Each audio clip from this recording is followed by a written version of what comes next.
WWE Extreme Rules 2011 coming up very shortly on pay-per-view, and already we've got 3 matches that we can talk about, which is always good for any pay-per-view. In particular, again, I'm hoping for one of those strong underdog pay-per-views. Now, Wrestlemania wasn't that good, but previously the run of shows had been excellent. We had smaller shows that actually delivered very well. They were sort of super TV tapings, but a lot more polished and actually a product more worthwhile than maybe a WrestleMania that these days I think people's expectations are just too high for. Well, WrestleMania, you know yourself, I think everyone has the same opinion of that one. But yeah, like I say, everything else is all good in the hood. Christian taking on Alberto Del Rio.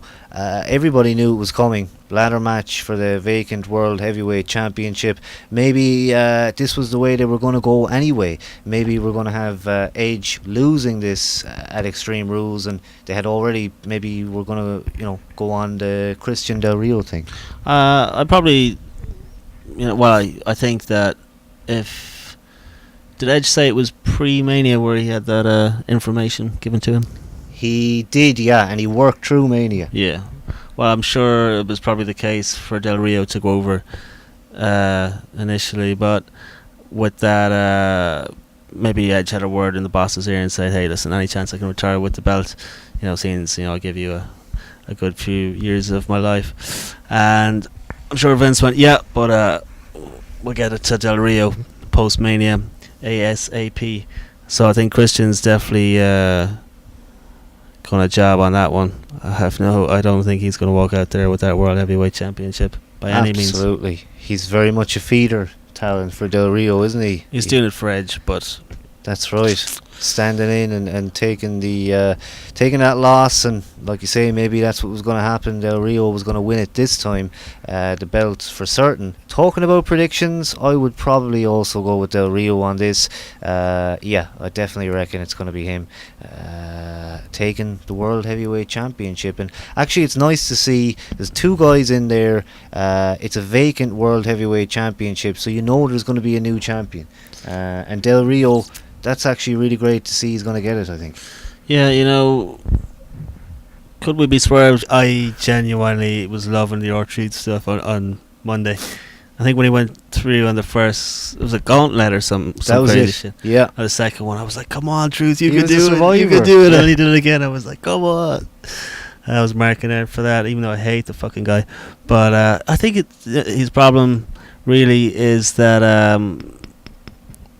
he almost, I suppose, jobs to himself a lot, and making that mistake, I think, set him up for life when he did the Spinal Tap deal with the wrong city on the mic. People are waiting for sort of a definitive black champion, and many people have wondered why guys like Bad News Brown have missed out. Of course, Bad News apparently was very close to getting the WWE belt, and they were going to go with certain different angles that would have been sort of reflective of the time, like I think it's the Black Panther movement and things like that with the glove. And when I heard that in a shoot, I thought that was massively missed. I mean, yeah. Bad News v Hogan.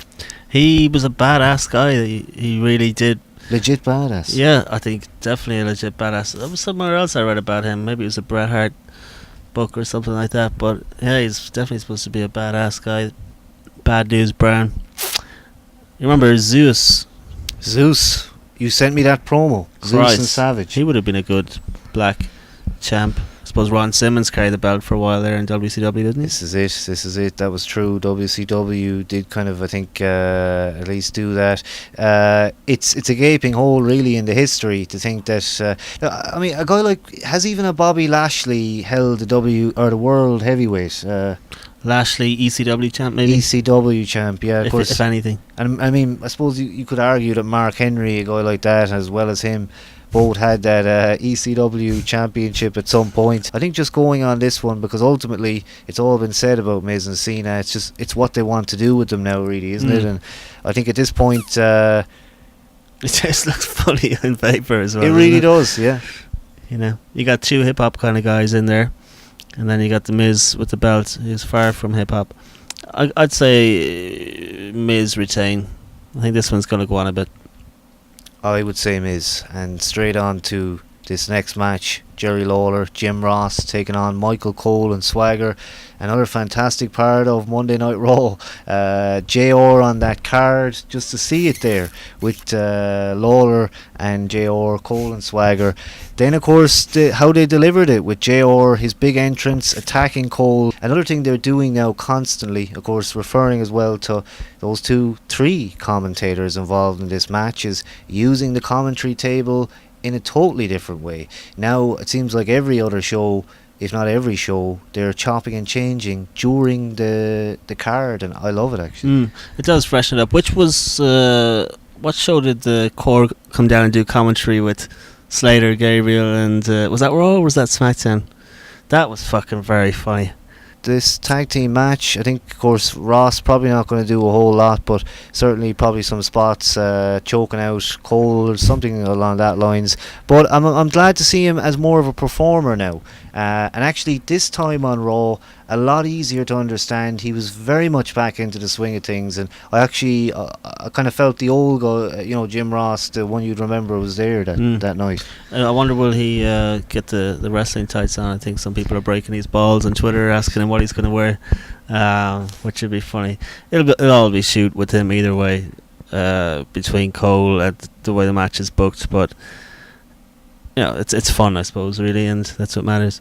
Hard to believe he's getting a pay-per-view match, isn't it? And of course, Lawler getting it probably was a big factor. He probably said, well, look, I wouldn't mind one as well. I'm sure that if maybe they didn't want him, I suppose they wanted him to commentate on Mania, but they could have thrown him in there for that as well. But I suppose he wanted to do the commentary. But yeah, I suppose making a prediction is what we need to do. WWE going extreme on the 1st of May, and that tag team, I think Lawler and Ross, they have to go over this time because Lawler missed out at Mania. Yeah, I agree.